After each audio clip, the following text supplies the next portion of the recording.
So today I'm very pleased to be joined by Mark Stevens, who's one of Cartlidge Morland's experienced investment managers, and he's part of the team that reviews our portfolios on a 6-monthly basis. So just in this short video, we would like to give you an indication of how recent events have formed our house views on the portfolios and what you should consider when you're reviewing your own pension investments. So thank you very much for joining me, Mark. Welcome. Thank you. Just firstly, before the outbreak of hostilities, we'd made some changes to our portfolios to reflect our thoughts on other global issues. So would you mind just briefly explaining what they were?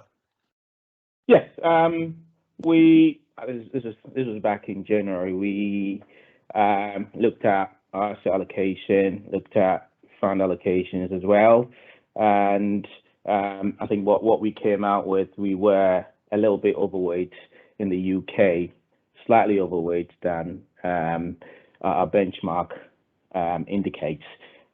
So we decided to trim some profits from UK. This is marginal changes basically, and to increase our global exposure, global equity exposure as well, by adding to US, Europe, and Japan equities.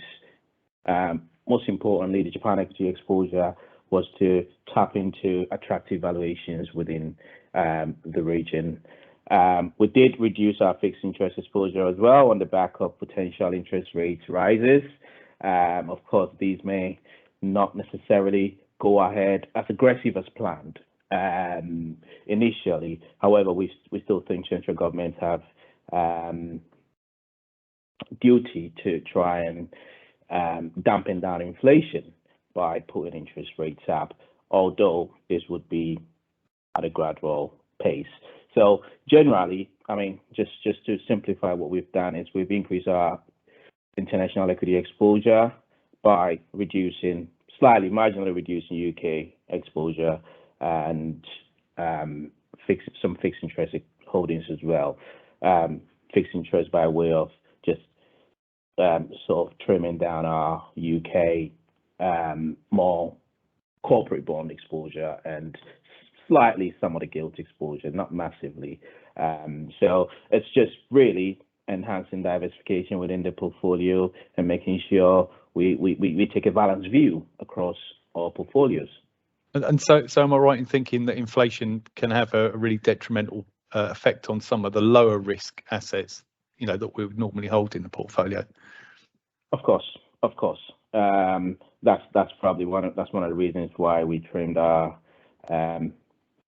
fixed interest exposure, because inflation obviously has a massive impact on fixed interest, as well as rates rises as well. It's not very good for some of the government bond exposures as well, and also some of the corporates as well could really feel it. So it's just we decided to sort of trim that down gradually, just to have a bit more exposure to some of the international equity exposures where we feel might potentially do well over the longer term.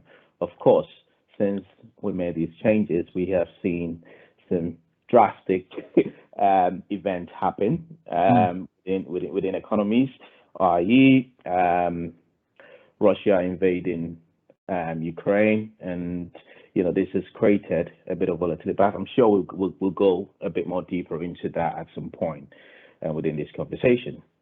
Yeah, I mean, just on that point, it seems an appropriate time to ask. When Russia invaded Ukraine, I mean, obviously we've seen increased volatility in stock markets.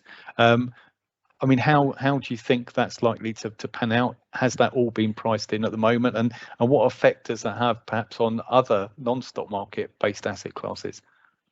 Yes, I think it's always important to sort of go back to where markets were or economies were prior to Russia's invasion of Ukraine, which is basically we were at a point of, we still had inflationary pressures around at the back of increasing energy cost, and most importantly, wage increase.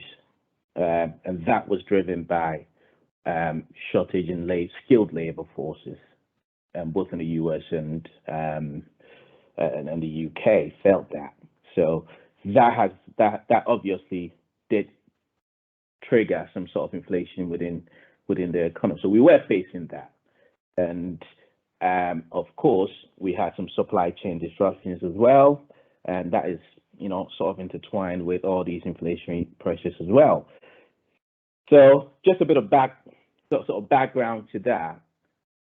Following that, come sort of middle towards the end of February, we saw Russia's invasion and some of Ukraine cities, and this obviously created a huge level of volatility across most markets, and certainly most economies did feel that. In the very short term, we did see, both the UK, US, certainly Europe felt it the most.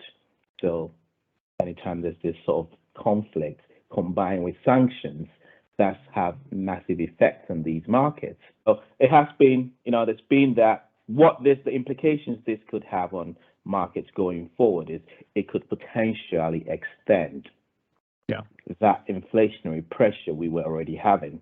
So I think markets were sort of trying to price in some sort of inflationary pressure sort of coming down slightly towards the end of this year because of interest rate rises, which normally sort of trying to dampen down inflation. Sure. This could obviously extend that because we've started hearing central government tones change slightly, not necessarily on interest rates going up, but the rates at which interest rates are going to go up. Is it fair to say, in terms of how we put together our portfolios, because people tend to be using them for retirement purposes, that actually we're unlikely to take a knee-jerk reaction to how we construct those portfolios?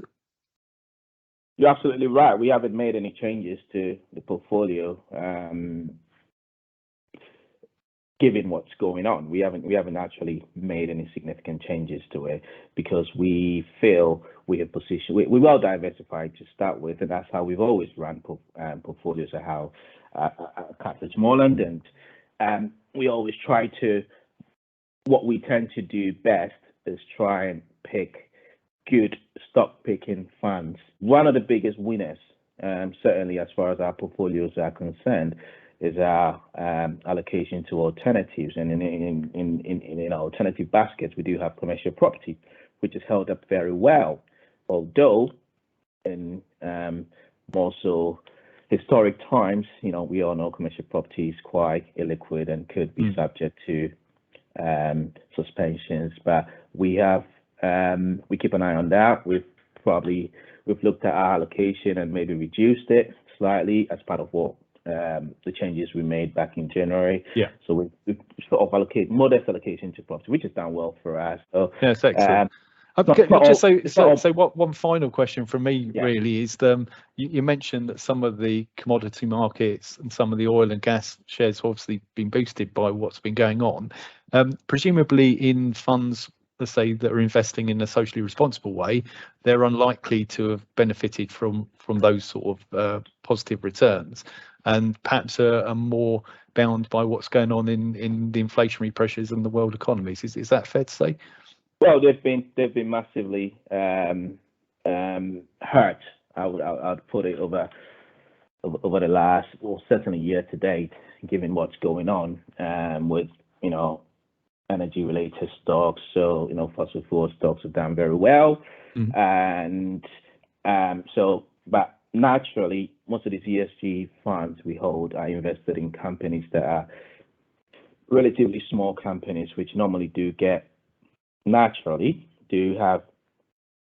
tend to be very volatile in an extremely distressed market environment like we're in. So they felt that, and at the back of that, they do have a growth bias to them in terms of investment style. So they mostly invest in growth companies, which have also lagged over the period. And with that, and a combination of oil stocks, lack of exposure to oil stocks as well, and oil and gas stocks and commodities in general, have also acted as a headwind to them to performance. But again, in the longer term, they've actually performed very well. Some of these growth stocks and certainly some of the new tech stocks, and therefore you would hope that at some point they would then regain, that ground. I think yes, you're certainly right. In the longer term, they've performed very well. They've held up extremely well, certainly over the past couple of years, given what we've been through with COVID. In terms of that, in the very short term, they've been hurt, but in the longer term, we expect them to do well. So okay, that's good. That's good to know. Well, you know, as you may be aware, a number of our portfolios have socially responsible or ESG variations, but it's important that, you know, for all of our clients, that they review the amount of risk that they're taking on their investments, and whether or not they're using the default fund or one of Cartlidge Morland's recommended portfolios, then they should review where they are at the moment, and certainly look for the long term. If, of course, people are within 5 years from retirement, you know, they should be having a different conversation and speak to us about that. So it just leaves me to say thank you very much for your time today, thanks, Mark. Andrew. It's been really interesting to get your thoughts on what's going on in the world and how it affects our thoughts in-house, and hopefully people will find this useful as well. So thanks for your time, and speak to you again soon. Thanks, Andrew. Speak soon. Cheers. Bye-bye. Bye.